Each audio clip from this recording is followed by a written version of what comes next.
Hello everyone, আজকে হচ্ছে day 2 আমার ডেইলি ব্লগের। আর আজকে স্যাটারডে, আর স্যাটারডেতে হচ্ছে আমার বেশিরভাগ কাজ থেকে পরবর্তী ৩ থেকে ৪ দিনের রান্না কমপ্লিট করা। আর মানডেতে আমার ক্লাস আছে, ক্লাসের হোমওয়ার্ক কমপ্লিট করা এবং বাকি সবকিছু।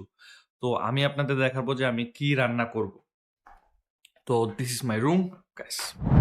আমি গতকাল রাতে মাছ ম্যারিনেট করছি লবণ আর হলুদ দিয়ে। আজকে হচ্ছে আমি রান্না করব হচ্ছে টমেটো, আলু আর বেগুন দিয়ে মাছ। আমি অনেকদিন খাইনি এটা। দুঃখজনক বিষয়, বাসায় বেগুন নাই, তো আমি যাবো এখন সুপার মার্কেটে বেগুন কিনতে। আপনাদেরকে বাইরের অবস্থাটা দেখাই কেমন। বাইরের অবস্থা দেখছেন কি পরিমাণ তুষারপাত হইছে। তো আমি হচ্ছে এই তুষারপাতের মধ্যেই যাচ্ছি হচ্ছে সুপার মার্কেটে। আমার বাড়ির পাশে যে সুপার মার্কেটটা আছে সেটাতে, ওইখান থেকে হচ্ছে আমার বেগুন কিনতে হবে। অলরেডি আমি সুপার মার্কেটের মধ্যে এন্ট্রি করে ফেলছি। আর আমি এখন সুপার মার্কেটে যাব হচ্ছে বেগুন কিনতে। তো বেগুন কিনে আমি ডিরেক্ট বাড়ি যাবো। বাইরে প্রচুর ঠান্ডা, প্রচুর প্রচুর প্রচুর ঠান্ডা। প্রাইস হাফ কেজি হচ্ছে 3.99। তো লিটল বিট এক্সপেন্সিভ। আমার এক পিস নিলেই হয়ে যাবে, এটাই ভালো দেখে মনে হচ্ছে। তো এটা নিয়ে বেগুন নেওয়ার জন্য বাইরে বের হয়েছি। Guys, the life of international student in China.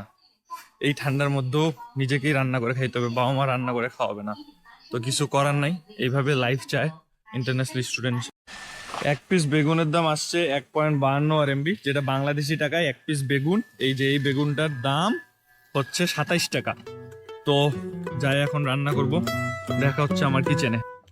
বসন্ত বহিল সখী কোকিল ডাকিল রে, বসন্ত বহিল সখী কোকিল ডাকিল রে, এমন সময় প্রিয় সখা বিদেশ রহিল রে, এমন সময় প্রিয় সখা বিদেশ রহিল রে।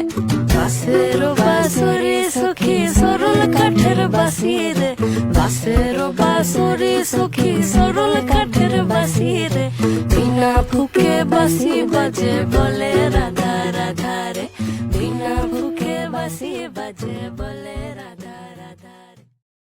তো রান্না বান্না কমপ্লিট, বাকি সময়টা পার করব আমি হচ্ছে পড়ালেখা করে। আর বাংলাদেশি মেয়েদের উদ্দেশ্যে বলছি, যে ছেলেরা বিদেশে থাকে তাদেরকে অবশ্যই বিয়ে করবা, কারণ তোমরা যদি রান্না নাও করতে চাও, দেখো মনে হয় না দেখতে খারাপ হয়েছে, আর আসলে খুব মজা হয়েছে। আমি এখন টেস্ট করিনি, বাট দেখেই বোঝা যাচ্ছে।